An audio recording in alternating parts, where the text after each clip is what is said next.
This week, African leaders from government and the private sector, as well as academic, scientific, technological, philanthropic, and civil society sectors converged in Nairobi to confer, consult, deliberate, and formulate consensus on a clear, new, bold, innovative, transformational, and distinct African position on how the international community must engage with the undeniable climate emergency that is threatening human well-being and life on our planet.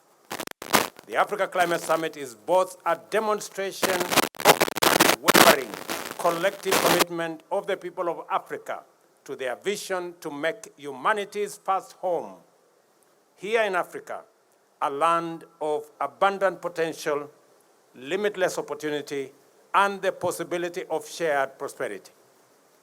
It is also showcases our determination to mobilize a global coalition of emergency responders to ensure that the industrialization necessary to drive future economic transformation restores our planet's vitality and ecological balance.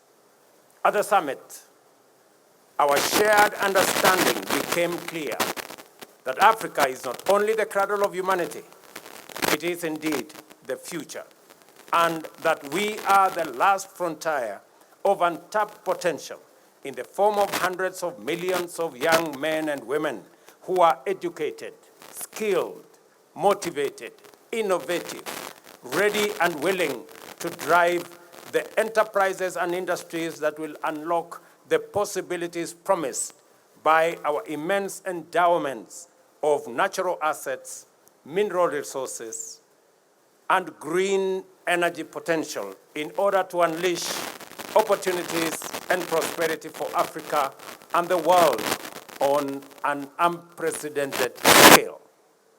At the summit, we also made it clear that we are aware of the unjust configuration of multilateral institutional frameworks that perpetually place African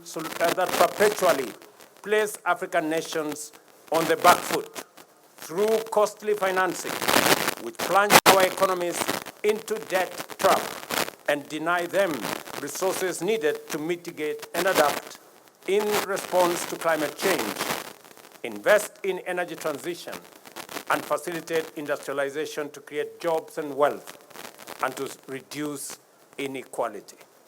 As a continent, we have developed our common position, which encapsulates our ambition for socio-economic transformation and our climate action agenda.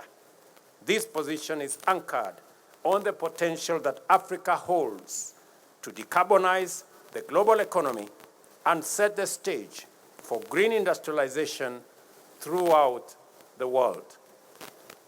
We demand a fair playing ground for our countries to access the investment needed to unlock the potential and translate it into opportunities. We further demand a just multilateral development finance architecture to liberate our economies from odious debt and onerous barriers to necessary financial resources.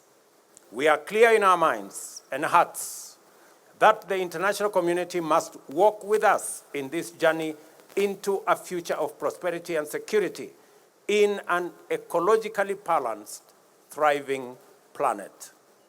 We are therefore determined to have difficult conversations, take hard decisions, and make uncomfortable changes to set international consensus on an Afrocentric and globally inclusive path into an African future. On a continent as young as Africa, it is impossible to imagine the future without the youth.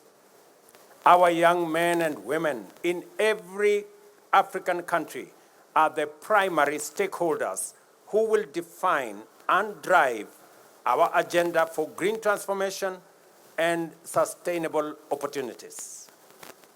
Our message will not be clear if the voice of the youth is missing.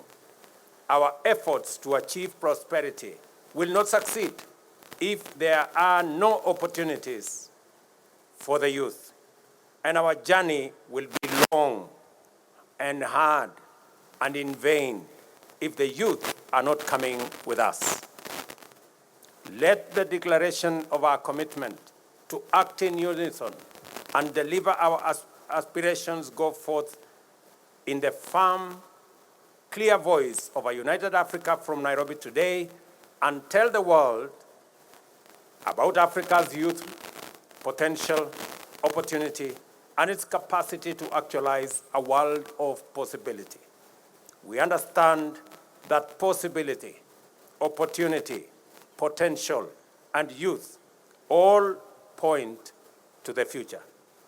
That is why Africa is the continent of the future, because we are a young continent, green and futuristic.